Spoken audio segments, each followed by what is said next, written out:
எதுக்கா நீங்க டிஎம்கேவோட போய் சேர்ந்தீங்க? நீங்க தான் ரிமோட் கண்ட்ரோல் எல்லாம் தூக்கி போட்டீங்களே டெலிவிஷன் மேல. அந்த கலைஞரின் மகனாக இருக்கக்கூடிய நான் சொல்லுகிறேன். யாருக்கு ஓட்டு போட போறீங்க? குடும்ப அரசியல்ங்கிற பேர்ல நாட்டையே குழி தோண்டி புதைச்சாங்களே அவங்களுக்கா?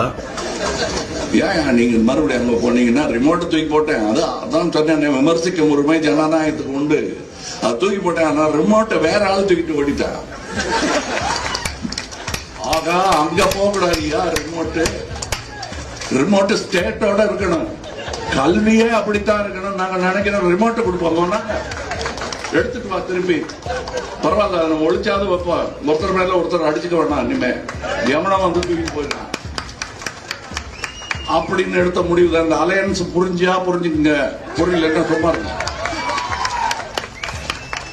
நம்ம ஒண்ணு கேட்டா நம்மள அசர வைக்கிற மாதிரி ஒரு பதில் சொல்லுவார் பாரு, அது நமக்கு இங்க புரியாது. வீட்டுக்கு போனா தான் புரியும். சில பேர் பதில் தெரியாமலே பயந்து ஓடி இருக்காங்க. MA philosophy